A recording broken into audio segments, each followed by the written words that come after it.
कि लोगों को ऐसा ही लग रहा है कि भाई अपने को इतना सस्ता मिल रहा है, हाँ, टीवी पे ऐड आ रही है। हाँ, और वो लोग टीवी पे ऐसा दिखा रहे हैं कि भाई आप खाली शूट करके दे दो कार का वीडियो। हाँ। तो ये लोग समझ लो कि आप शूट करके दे दोगे, वो कंसीडर करेंगे ही नहीं। सब लोग बोलते हैं कि भाई डीलर लोग अपना प्राइस इन्फ्लेट करके इंश्योरेंस बेचते हैं, डबल प्राइस पे बेचते हैं, जो रियल भी है, उसमें कोई उसको झुठलाने वाली बात नहीं है कि वो उनका प्राइस रहते हैं। बट बात यहाँ पे ये है कि क्या वो प्रीमियम देना वर्थ है, या आप फिर अपने हिसाब से कहीं से भी इंश्योरेंस लो। हम लोग आपको एक एक्सपीरियंस शेयर करना चाहते हैं आपके साथ कि हम लोग घूमने गए थे और हमारी गाड़ी का एक्सीडेंट हो गया था। मतलब इतना हैवी नहीं था, थोड़ा माइनर था। हाँ। मगर फिर भी गाड़ी को डेंट आ गए थे, गाड़ी में ये ग्लास वास टूट गया था, ज्यादा थोड़ा काम ज्यादा हुआ था। हमको कुछ नहीं लगा था। हाँ। हम सेफ थे। हाँ।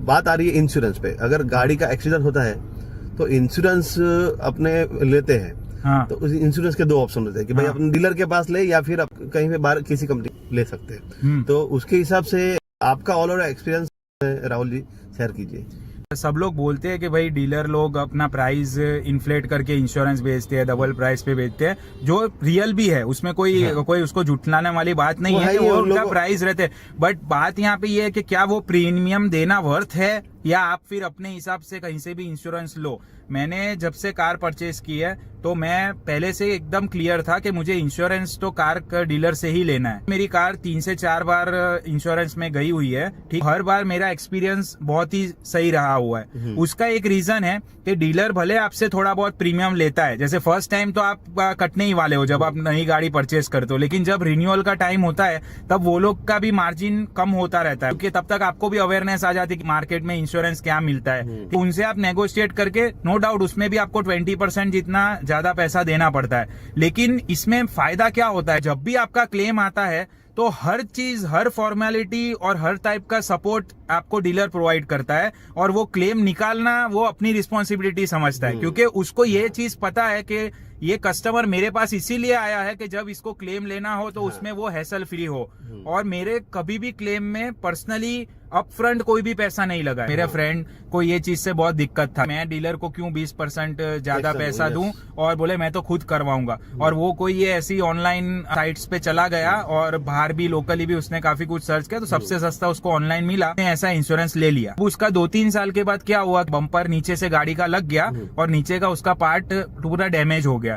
तो कंपनी का जो बिल आया उसका वो 90,000 का आया।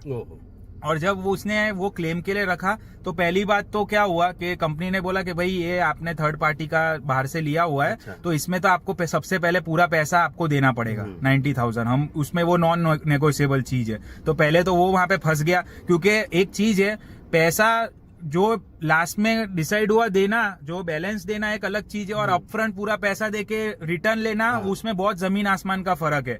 और दूसरी बात कि जब उसने वो कंपनी से बात किया तो वो कंपनी ने उसको इतना दौड़ाया, ऑनलाइन कंपनी थी, कि भाई तुम गाड़ी इधर लेके आओ, ये हमारा इसके साथ टाई अप नहीं है, हम सर्विस सेंटर वाले ज्यादा कोट कर रहे हैं। तो 15-20 दिन तो उसको ये नेगोशिएशन, मतलब एक तरीके से वो अपना काम धंधा छोड़ के ये नेगोशिएशन में लगता रहा, और एंड में उसको जो भी मिला वो 30-40% कॉस्ट ही मिला, और क्योंकि उसने वो फिर जीरो डेप नहीं लिया था। ये बहुत सारी चीजें थी प्रॉब्लम। ये अच्छी चीज है, आपने आपका जो एक्सपीरियंस आपने शेयर किया, क्योंकि लोगों को ऐसा ही लग रहा है कि भाई अपने को इतना सस्ता मिल रहा है, टीवी पे ऐड आ रही है। और वो लोग टीवी पे ऐसा दिखा रहे हैं कि भाई आप खाली शूट करके दे दो कार का वीडियो।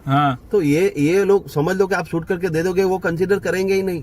समझ लो, समझो गाड़ी का कार का एक्सीडेंट होता है तो खाली अंदर से नहीं होता, बाहर से भी होता है, और अंदर से स्पेयर पार्ट टूटे हुए होते हैं। सही बात है। तो फिर वो गाड़ी आपकी खुलेगी, क्या क्या डैमेज हुआ है वो बाद में पता चलता है। अगर आप कार परचेज करते हो और जो डीलर आपको कॉम्प्रिहेंसिव इंश्योरेंस दे रहा है, उससे ऊपर का इंश्योरेंस कोई आता नहीं, कोई कंपनी नहीं दे सकती। और दूसरी एक चीज क्या है कि अगर डीलर के पास आप रहते हो तो उसको भी एक इंसेंटिव रहता है, आपका साथ एक रिलेशन रहता है, बिल्ड होता है, आपकी सर्विस के लिए भी आपको अच्छा रहेगा, और डीलर को भी ऐसा रहेगा कि भाई थोड़ा बहुत तो मैं भी कमा ही रहा हूँ। आपका काम अच्छा होगा। हमारा तो रेकमेंडेशन यही है कि आप भले डीलर्स को, हम नहीं बोल रहे कि आप डबल प्राइस दो, उससे भी आप नेगोशिएट कर सकते हो, नेगोशिएट करो, प्राइस मैच करने की कोशिश करो, लेकिन आपका 10-20% प्रीमियम जा रहा है तो आपके पीस ऑफ माइंड और आपकी सेफ्टी, सिक्योरिटी और आगे बहुत लंबे खर्चे से आपको ये चीज बचाएगा। और ये हमारे सर्कल में बहुत सारे एक्सपीरियंस के बाद हम आपको बता रहे हैं। Hope you enjoyed the video, we will see you next time.